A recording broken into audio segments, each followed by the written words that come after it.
A nice slow roll there and doing an inverted wing waggle waving to us from the cockpit of that Harvard Mark II, Kent Beckham. This show's called MariTIME Machines, and in a lot of ways these mechanical devices transport people to a different time, a different era. And this is a perfect example of it. Tell me a little bit about your aircraft. It was built in Englewood, California in June of '41 by North American Aviation for the British Commonwealth Air Training Plan, which had bases throughout Canada. We were an aerodrome of democracy. We trained people for Brits. Americans hadn't entered the war. Quite a few came up here, Australia, New Zealanders, even from Zimbabwe. So this aircraft was built specifically to train young pilots. Tens of thousands of them across Canada learned how to fly in a plane just like this. It was an advanced trainer. The initial training was done on biplanes with fabric-covered wings. And when they got to the Harvard, the Yellow Peril, it was a tricky aircraft to fly. It separated the fighter pilots from the bomber pilots. Now, to graduate from this to move to a more powerful, faster aircraft like a Spitfire or a Hurricane, what was that learning curve like? What do you feel that learning curve would have been like for someone who had never flown before? Very big. They were single-seat aircraft, the fighters, the highest performance of their day. So this is your last step in a two-seat aircraft with an instructor. And when you had mastered it, they cut you loose. You went to an operational training unit, OTU. Good luck. Young bucks, you know, in their teens, probably never even driven a car in their day, and they were flying the fastest aircraft in the world at that time. This particular aircraft, I understand there's a family connection to it. Oh, yes. Tell me about your dad. My dad, Norm Beckham, originally bought this. It was Crown assets released in the 60s and considered as basically obsolete. And through the years, we did air shows with it. And then I started my own aerobatic team for the last 20 years, or sports show. With COVID, it kind of came to a grinding halt, air shows, and we've all retired. And I'm sort of doing a little solo stuff still and getting back into his air shows come back. And when your father was flying and you were flying with him, did you have a different airplane? Originally, we had the same aircraft, and then we ended up getting more, and before we were done, we had 4 at our field. So it was really a nice learning ability when you're young and stuff. And my son has flown with me in this in many air shows. He's a tower controller in Moncton, and my grandson was sitting in it this morning. When was the last time your father had a flight in it? He's no longer with us, unfortunately. Passed in 2012. But the last time we flew together was probably in the early 2000s. We were just talking about, you mentioned this was a surplus. It was purchased by your father as something that no one wanted anymore. What made him buy it? 1960, Crown Assets found these World War II aircraft, you know, were in excess. It was peacetime, and they decided to unload them.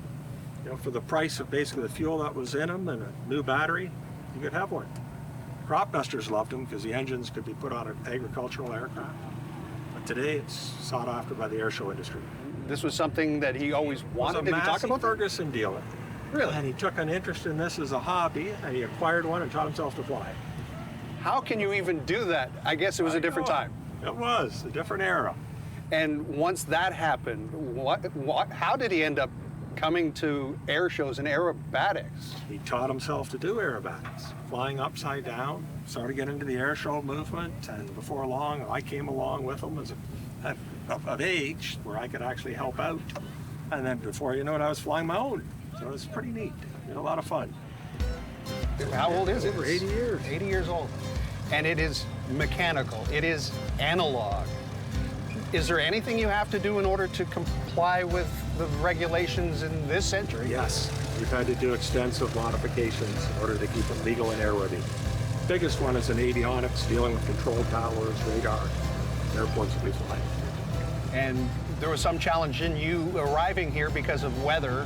What kind of conditions can you operate this in? Visually, much like a motorcycle, you want to drive in good weather. And there are weather patterns and systems that we can't handle. And I want to ask a little bit about how it's appointed, how it's, obviously this is the color that they were. High visibility, trainer yellow. Okay. The British Commonwealth Air Training Plans, the red, white, blue. The serial number of the aircraft, rolled off assembly line for the RCF 3222. And if you're a low-flying student pilot, somebody got your buzz number of 53, they could identify who it was. You're flying under bridges, buzzing your girlfriend on a farm field somewhere, something you shouldn't be doing. So this was a number that was assigned to this particular aircraft? Yes. And that would have been by the Air Force at the time? Yep. Now I'm just looking at across the board, there's a bunch of information here. This is to help maintenance? Is it to help the pilot? The ground servicing crew. Okay. They could come up and actually, old technology, you think of a Ford Model T with a hand crank in the front of it. This aircraft has a starter crank if you have a dead battery. You can actually crawl up on the wing, put the crank in, and turn over inertial starter for 30 seconds, get enough RPM on it that you can engage it and get the engine going. Okay. There was a war on. You had to get these going. These people needed to be trained. So that's where the piece is, but to start it, you go to the front of the Yep. aircraft. Now, anyone who's ever kick-started a motorcycle that kicked back will tell you it's not nice. It can break a limb. Yes. What was it like trying to start it manually? It actually has a clutch in the starter, slip disc, so hopefully it won't break anything. An advanced trainer used by the Royal Canadian Air Force. Watch this now as he sets up for the 8-point. When I talk about time machines, there's obviously the mechanical aspects. We'll probably see more about the cockpit in a bit, but the controls themselves they don't quite, when I was looking into this type of aircraft, they don't look like what I expected them to look like. With the yokes a little different. Tell me a little bit about, how it feels compared to flying a modern aircraft. Delightful. These were designed by people, engineers with slide rules, not computers. And they erred on the side to make things better than what they needed to, stronger. The fabric on the control surfaces makes them lighter because you have to move them mechanically with cables. There's an elevator rudder on the tail, ailerons on the wing. The big sections in the wing that are metal are hydraulically controlled. And you, the pilot, have to do everything. Energize the hydraulics, move a lever, make sure you got what you wanted, turn it off. Everything today is automatic in the newer stuff. The old stuff, it's manual. It just gives you the edge. There's a manual transmission car. Right, It's a lot of fun. more operator input.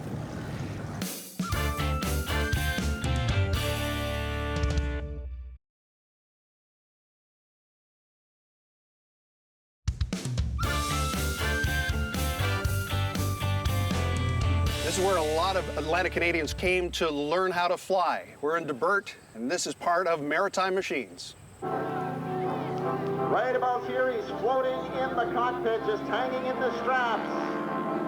He has to manage his energy very, very carefully, or else that 600 horsepower Pratt & Whitney engine will get starved for fuel. Every once in a while, you may hear a couple of coughs and burps from the engine. You see the filler neck right there, but the tank fits in this area. Two of them, one on each wing, equivalent of a 45-gallon drum. So to the left and a right. There is a fuel selector in the cockpit. I can show you it's red. It's on the left-hand side about here on a panel. You just rotate it to the off position and that'll shut the fuel off. To work the canopies, there's a little notch here. I'll be flying solo when I'm doing my show. Lift up on that and it slides. If you don't lift up on that guy, it gets caught in notches. Lifting up, slides out. One by one and here. Well, don't go on that side. It's pretty filthy. Exhaust comes out in the smoke oil. Down here, any questions? Electrics are 12 volt, just like a car. Nothing in there that's really going to hurt you. If it shorts, you can start a fire. You were showing earlier some of the safety features as moving forward if there were an incident. Just kind of curious if you can walk us through.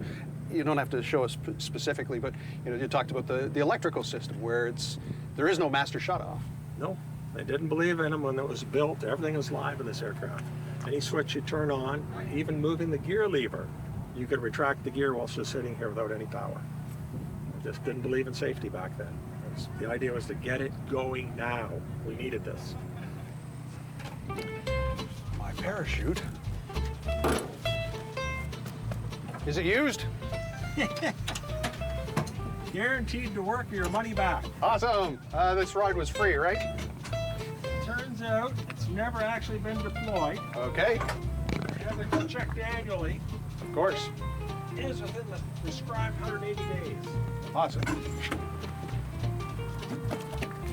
Okay, the chute itself, look back here, it's got a flap. Okay.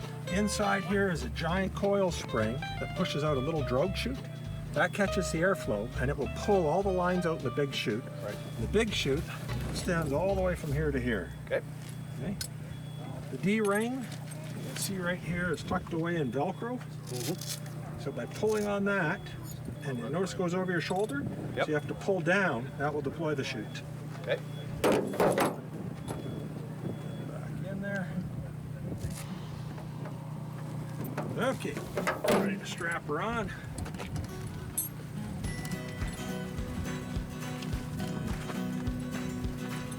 Chest piece right there.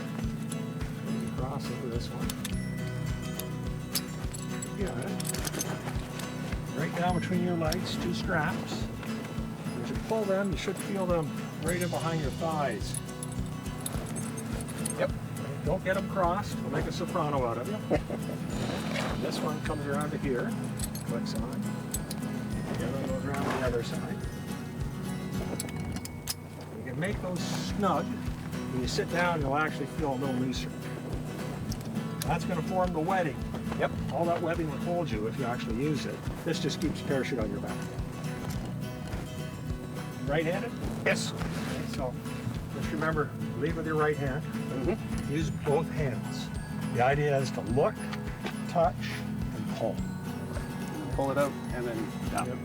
You won't need to use it, but it's there. It's like there. an insurance policy. Absolutely. Okay, to get in the aircraft, you'll be up on the wing facing aft. Okay. Right foot goes here. Yep. Okay. Left foot right over and stands on the seat while you're facing aft. Yep. Once you're on the seat, you can spin around and face forward and drop down. Okay. It's metal, you can hang on to just about anything. Give her a shot. All right. Right foot. Up and stand on the seat.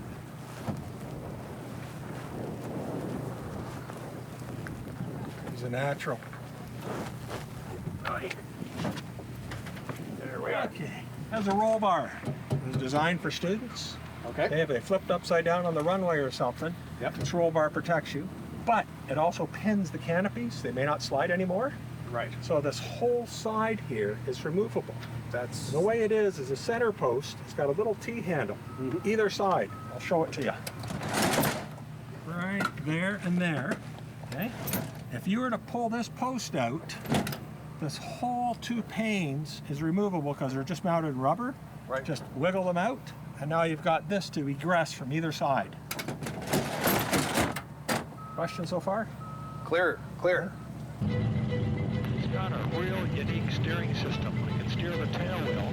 When I push the stick full forward, the tail wheel unlocks, and it becomes fully swiveling like a caster. And then it's really fun to try and keep going steering.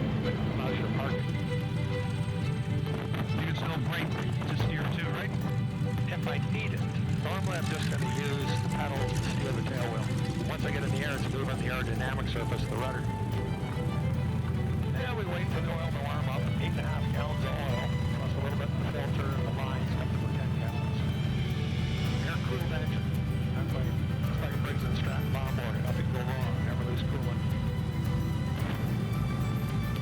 For traffic, Carver, Mike Kilo Alpha will be departing runway 27. All set? All set.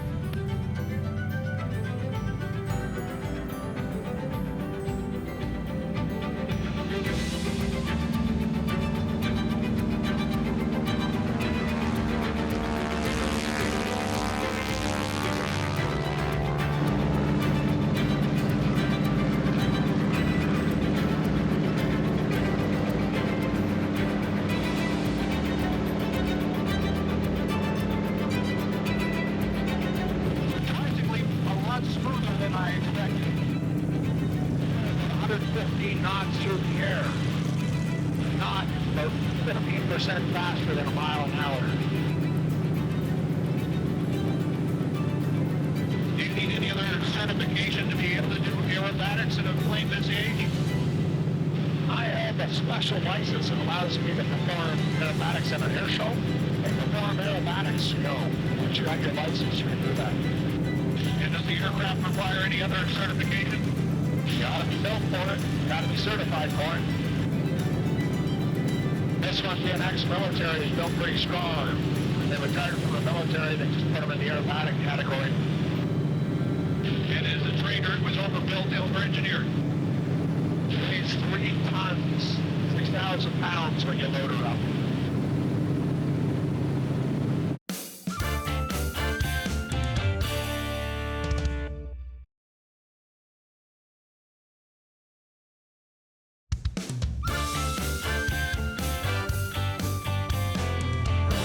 Quality HD channels to choose from while you relax in comfort. Conveniently located in downtown Truro, easy access. Now, anyone who is a fan of, movies and Hollywood would know a sound of an aircraft from this era. And that's very much the sound that this particular machine creates. What can you say about the way that resonates with you? 2 very unique sounds, a radial engine, where the cylinders on this engine are in a radial pattern, 9 different cylinders. It's unique. You'll hear that coming up the exhaust when it starts up or overflies. But on takeoff, the propeller tips are almost approaching speed of sound. You get into that transonic area, it has a roar all to itself.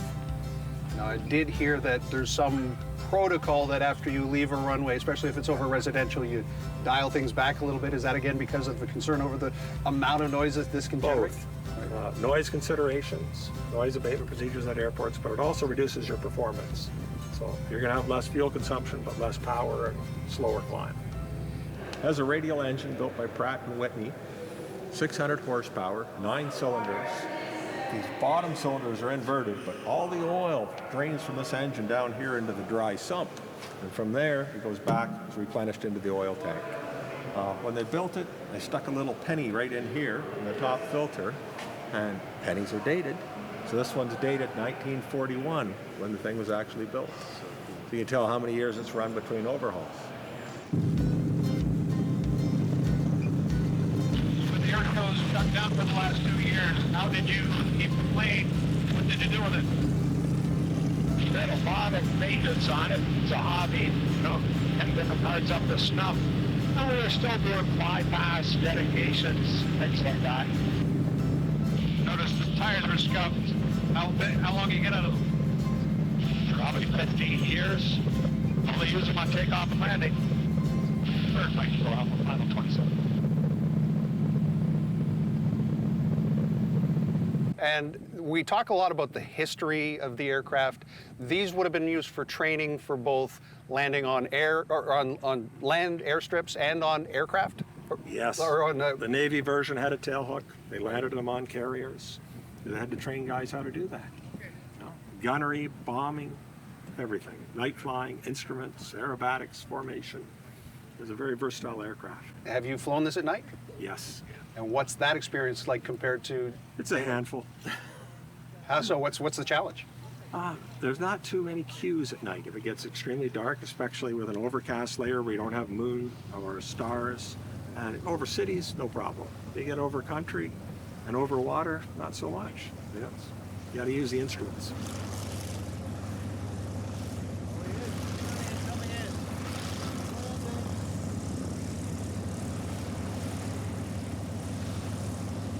You talked about your family and your son who's had an opportunity to fly.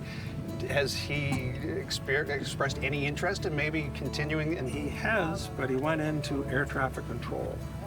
He's actually a controller, and I talk to him from time to time. I was talking to him at Moncton here last night. It's kind of neat, father and son on the radio to one another. 2 different careers. And given that your father and you had that connection, it must be pretty special. It is. When you started to go to air shows and present this aircraft and tell the story of how your father found it, I'm curious as to how most people react to that. It sounds fantastical. It sounds almost unreal. Most of them today trade hands. Somebody restores it and they make it more authentic, and it gets rebuilt engines, new interiors, new avionics, new paint jobs. So this one we took right out of the RCAL and we're able to assemble it. And these are the original markings that Edward was brand new. We stripped the paint off and we saw them. We took pictures, put them all back on.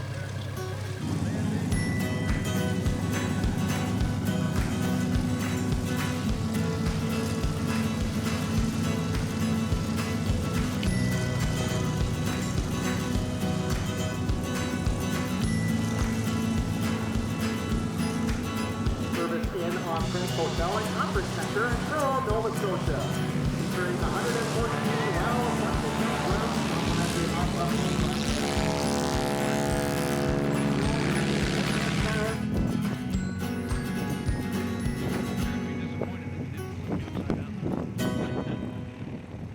the Declan Younger, you're a member of the Air Cadets. Tell me a little bit about that. Well, I joined about 4 or 5 years ago, and it's, well, what cadets is, it's an education program about the military. Talk a little bit about the heritage of this particular plane. Well, the Canadian Forces first got it in around 1940s. The British forces actually got it and sent it to North Africa during World War II, though not as a combat plane. Unlike many other countries at the time, they didn't want it as a combat plane. Because of Britain needing more and more planes, they started buying some American planes. Now, American planes are very different schematically to British planes, so they need American-built planes to train for their stuff. So it was really a preparation of their pilots to use the actual combat planes. This is called the North American Harvard. It's known as the Texan in some circles. Yes. So that was part of this heritage that, as you point out, it was used in a lot of countries. Yes. You want to someday become a pilot? Yes. And what would you train on as someone entering the Canadian Armed Forces? So funnily enough, I would actually train on a future model of this. I don't know the exact number of what model number it is, but you would train any pilot going into the Canadian Armed Forces, whether that be helicopter, fighter jets, transport planes, doesn't matter. You would first train on a Harvard model plane, and that would just get your basic aviation done. Then you'd move on to your more specialized stuff, learning on your basic helicopters, and moving on to your specified helicopters. But every single pilot in the Canadian Armed Forces would learn on a more modern model of this plane. This How much fuel you need, Kent? Awesome. I will fill up the left wing and put a splash in the right. 100 liters? Probably. Want to turn around the other way? I will. Right foot first. Makes sense. The reverse of how I got here. Right back onto the wing. There we are. Hang on to me here. There we got you down safely. Thank you, Ken. That was job. quite the adventure. Oof. Okay. I didn't need the parachute. Can we do it again? Didn't even use it. You gotta go do it again. Well, you can tell the next person it's still not used. The whole idea. Oh, I couldn't have asked for a better day, couldn't have asked for a better adventure, and I really do appreciate having this trip back in time. Like I said, there's no way that the engineers would have thought that 80 years, 90 years after they came up with this design, it would still be flying. It is, truly. Fantastic. Thank you, Ken. You're welcome. Awesome.